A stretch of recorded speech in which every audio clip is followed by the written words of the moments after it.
Hello viewers. So with the current scenario that is happening, that is with Israel and Palestine, we are going to discuss about the possibility of China's involvement in this particular conflict, and through this we are going to discuss about what are the implications for India and what are the impacts that's going to have for us as we Indians, and how we are supposed to perceive this particular war, and how China's involvement has been there in this particular conflict. And there is no direct involvement by China, but we are going to see the intentions behind China's involvement in this particular conflict.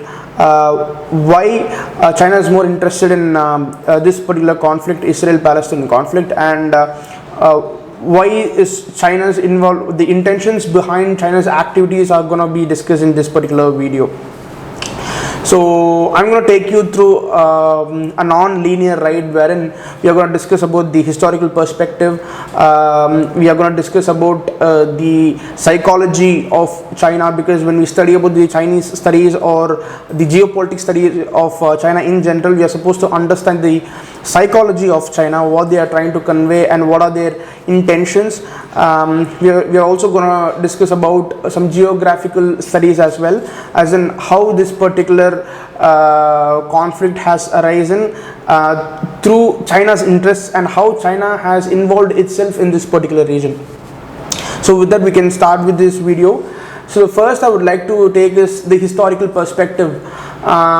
First of all, if you see China's main interest in Middle East especially is because of the trade. Historically, if you see, China had a very good link with not just the Chinese subcontinent, but not just the Asian subcontinent, but also with Middle East throughout the Europe. So first is we are going to discuss about the historical context, as in the old Silk Route that China actually had. I'm going to highlight this particular old Silk Route because we have to see what happened in the past and what is the current stature of these cities that we are going to discuss at present. So these are actually interlinked with the current Israel-Palestine war. So if you see the old Silk Road, even before the start of BRI was actually, it was sort of inspired by the old Silk Road that they had. So the actual Silk Road starts from a city called Kashgar. Kashgar is actually a city from the Xinjiang province.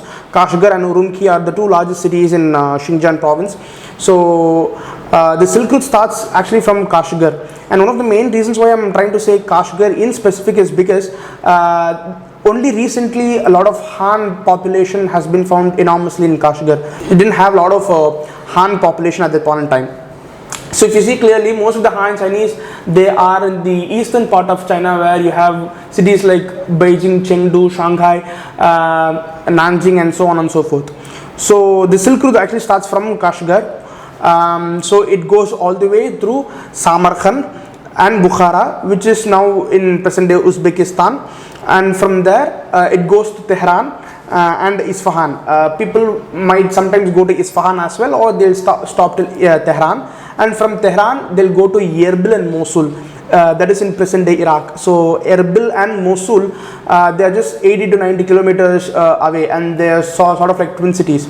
So from there they'll go to Anatolia, that is present day Antalya in Turkey, and from there Istanbul. So this is, if you see the map, this is the ancient route they used to have, starting from Kashgar to Istanbul, in order to trade with the Europeans. So this particular trade is called Silk Route because Chinese had a lot of intense trade with the Europeans, and Istanbul used to be the hub for all the trade.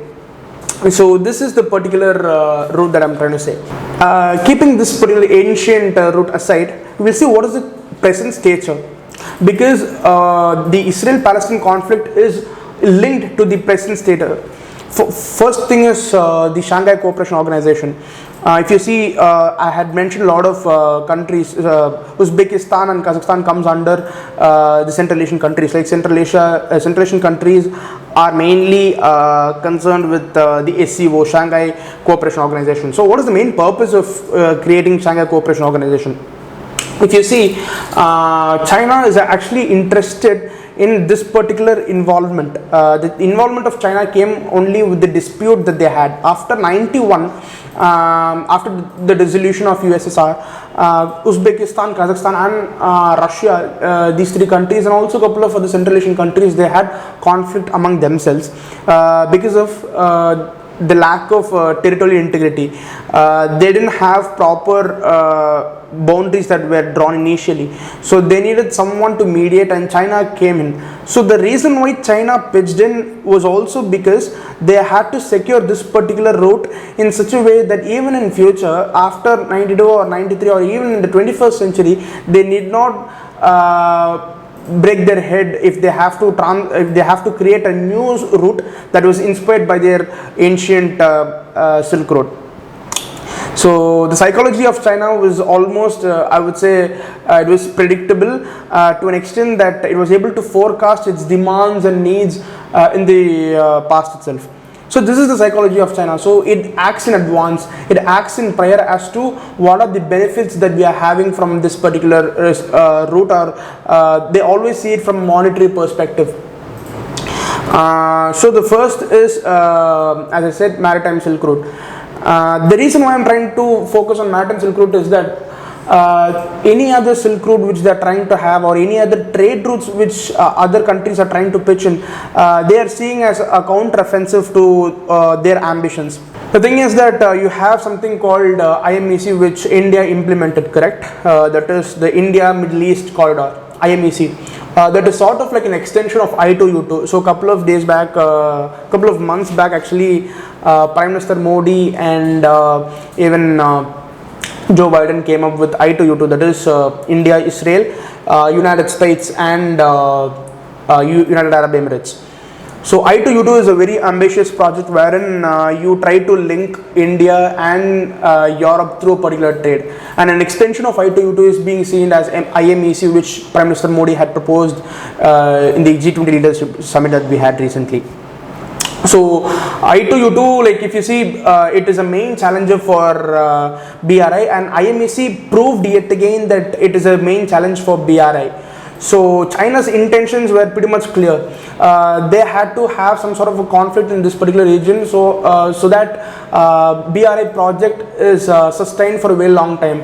And I'm sure that you all might be aware of the recent conference that China had based on the BRI. So this particular conference was mainly held to say that BRI is still intact, and people can have their trust and goodwill towards extending their hands in the development of BRI. So this is one particular thing. But apart from these things, if you see, as I said in the beginning, we need to see the psychology of China. So the first thing is that China has this particular practice called Kowtow. People who have studied the Chinese geopolitics, or people who are aware of the Chinese studies, they might be knowing this particular term called Kowtow. That is, Kowtow means you have to bend before the Lord, or you have to bow before the Lord. This particular mention has been there in Marco Polo's diary as well. So even Marco Polo has mentioned about the Kowtow practice that happened. So China expects a lot of countries to bow in front of that particular government. Now CCP considers CCP has the view that Kowtow practice should be followed by other countries. They say in such a way that they are trying to bind all the countries together monetarily. But again the question arises, okay, so we are seeing the psychology of China, we have decided the trade routes, and we have studied the ancient routes of Silk Road and BRI, and how I2U2 and IMEC directly affects this thing. But how is it connected with Israel? So this is a very interesting topic that we are trying to see it now. So if you see, China is basically trying to say that it has been betrayed by Israel.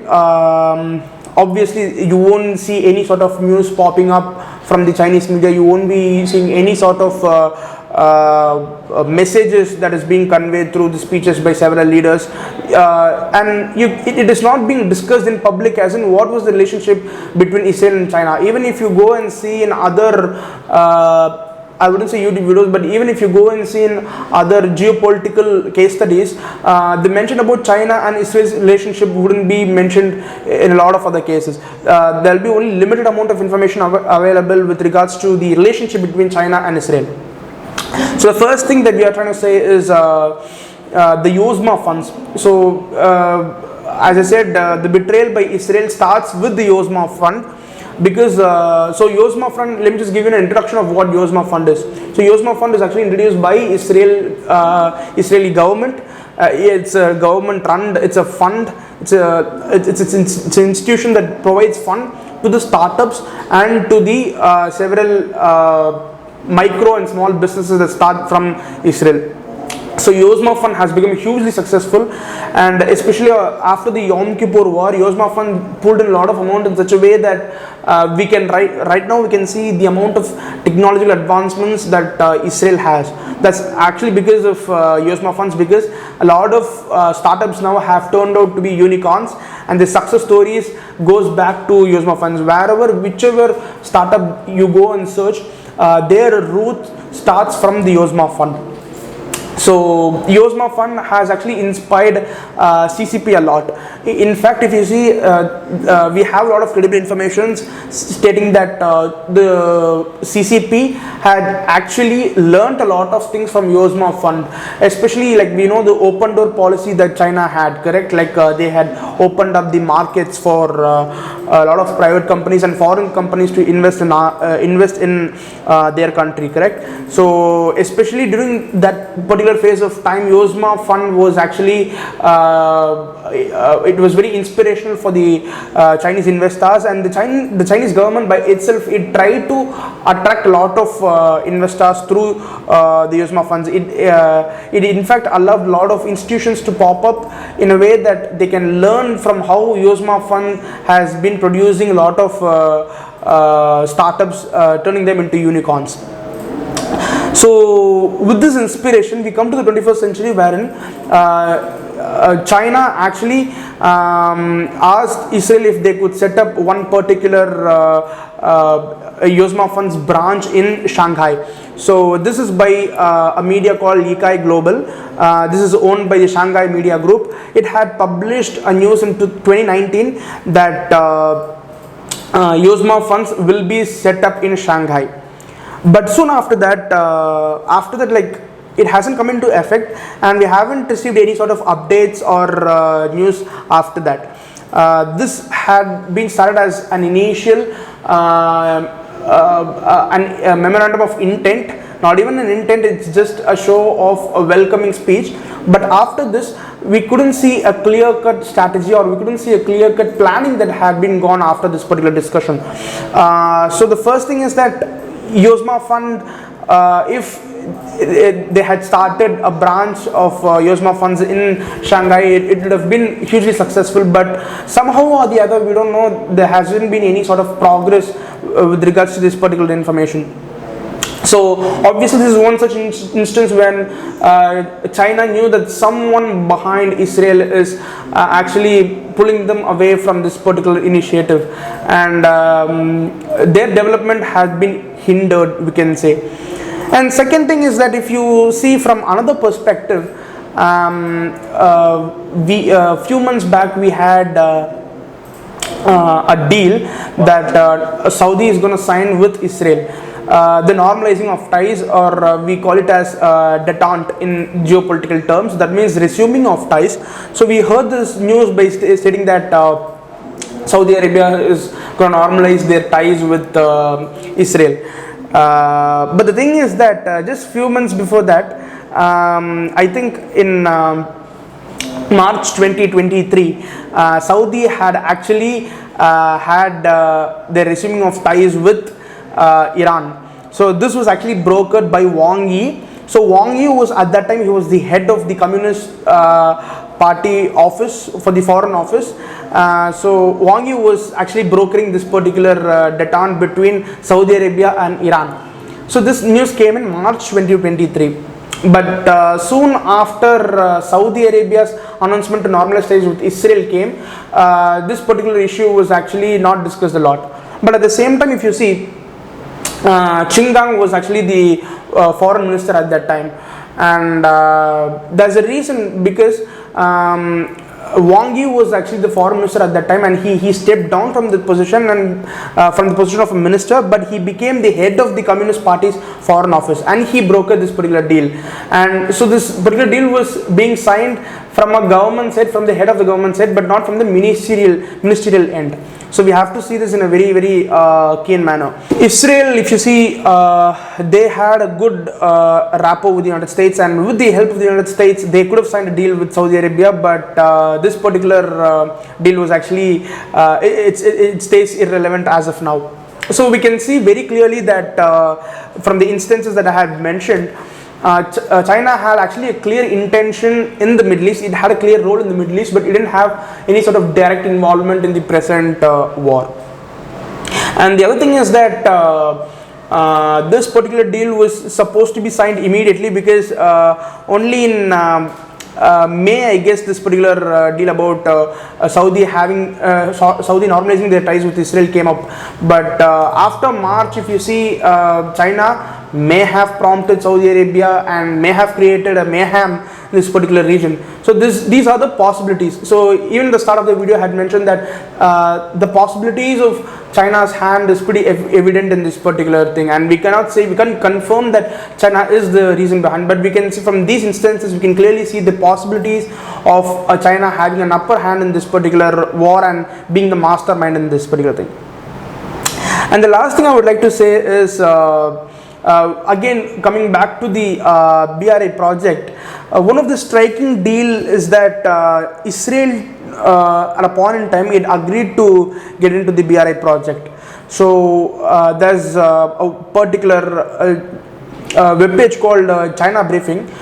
We also have India Briefing and ASEAN Briefing, like they provide statistics and things like that. So it is part of the Dezan Shira and Associates, and they actually released a report in 2017 stating that China and Israel had agreed upon a BRI project. So again, if Israel steps back, something is pulling Israel away. China is in a motive to have some sort of a conflict over there in such a way that neither IMEC nor I2U2 nor any other project can prevail involving the United States. So this is the main thing why we are, this is the main reason why we are trying to say that I2U2 or IMEC is unsuccessful in this particular situation.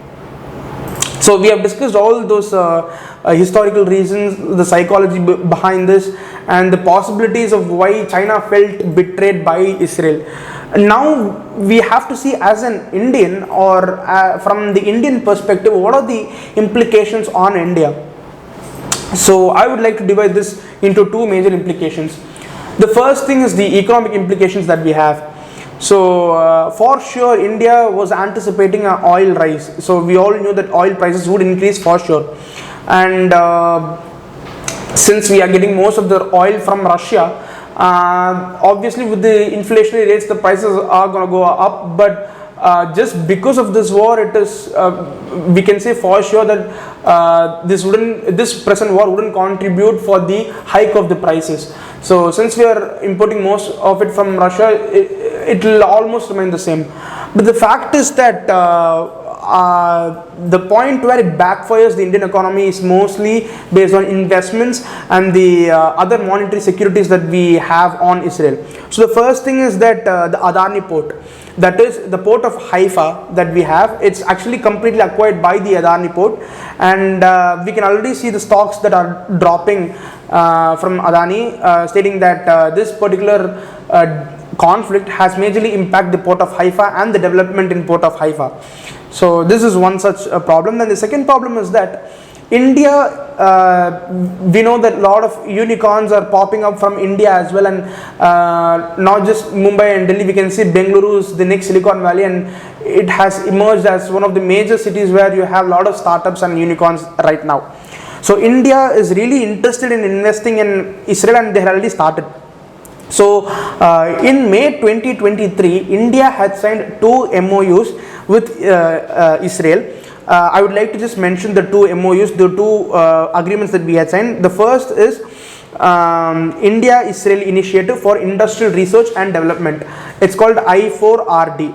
So this particular initiative is a long-term project that focuses mainly on agriculture, water, energy, healthcare, and other benefits. So any startup that comes under this particular MOU, they mainly focus on these four areas. And the second project is the India-Israel Initiative for Innovation Fund, that is I4F. So it focuses mainly tech-based R&D and startups and digital enterprises. So with this current conflict, obviously these are going to have a worse impact, wherein the MOU signed for these particular projects, they are not normal funds, they are either venture capitalists or private equities, and people who have limited knowledge of private equities or venture capitalists, they know that these are high net worth projects. So in a long term, if you see, this will have sort of an effect wherein progress is the main key for this particular development. If the progress is being hindered by conflicts like this, by several war zones like this, there will be huge impact in our investments. So these are one of the major economic implications. Coming to the political implications, the second that we are talking about, from our Indian context, is the political implication, because geopolitically how efficient because geopolitically what is the amount of impact that India is going to have. So the first thing is India is going to have a tough time balancing the de-hyphenation policy. For viewers who do not have proper knowledge of what de-hyphenation policy is, de-hyphenation policy is the India considers both the state of Israel and Palestine as two legitimate governments and two legitimate sovereign countries. So this is the de-hyphenation policy, wherein we recognize both these countries and we support equally. So after this particular conflict, India is going to have an ambiguous situation, as in for whom will their support be at the maximum level. We have, as of now, we have a dilemma that even our own citizens of India, they are confused between Fatah, which is the legitimate government of Palestine, and the Hamas. So even we ourselves, we don't know to distinguish between Fatah and Hamas. Hamas is controlling the entire Gaza. Like from 2007, Hamas has been controlling Gaza. But after the Oslo Accords, Fatah, or Palestine's current government, headed by Mahmoud Abbas, it has been the legitimate government in West Bank.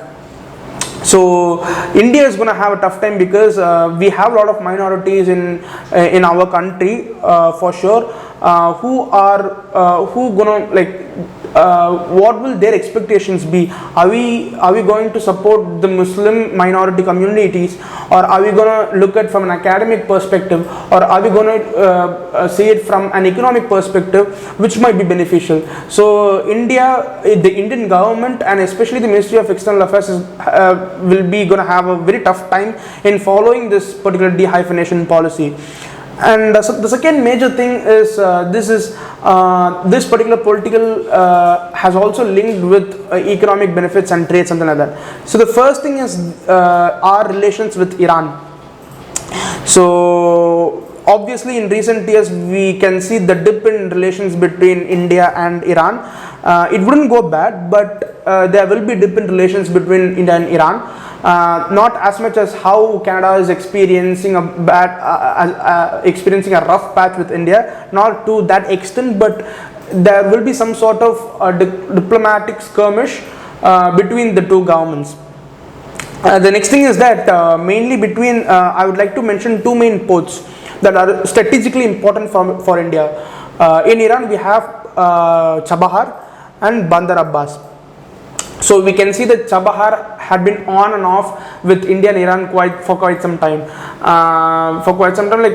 India had invested a lot in Chabahar port, then Chinese investors poured in a lot of money. So since Chabahar had the distance from the Gwadar port is pretty minimal, India has focused a lot. But even at this point in time, Chinese had put a lot of money, and India's development projects have been halted. So right now Chabahar isn't focused, but India right now focuses on Bandar Abbas, that is another port, and this port is mainly focused because we have another project with Russia called INSTC, Indian North-South Transport Corridor. So this particular project hails from Mumbai to St. Petersburg. So because of this, Iran has a strategic position, and Iran's Bandar Abbas port plays a significant role. Due to the current conflict in Palestine and Iran, our relations might be severed with Iran in such a way that even in Bandar Abbas port, there are chances that our development projects might get halted for a temporary period of time, or the project might have a slower pace, but definitely not at a faster pace. If suppose Russia pitches in because of the INSTC corridor, the process might not get hindered and it might have a faster progress. But without the Russian involvement, just by India's investment in Iran, as of now, Bandar Abbas port might get affected to an extent. And that's all, guys.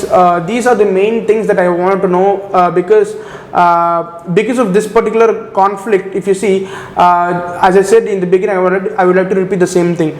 China's involvement is not direct, but there are a lot of possibilities in which we can see that China's involvement might have an impact in this particular current war between Palestine and Israel. And I'm also one of the persons who wanted peace in this particular region, because I've been studying geopolitics for quite a lot of time. So even I would like to say that I wanted peace in this particular region, and Middle East has no dearth of information, and it has no dearth of geopolitics, but war has been a consistent factor in this particular region. If you have any discrepancies, if you have any criticisms that you have towards my opinions, or towards the analysis that we had done as of now, you can very well mention it in the comment section below, and please do let me know if you want many such videos. Thank you so much. Jai Hind. Bye bye.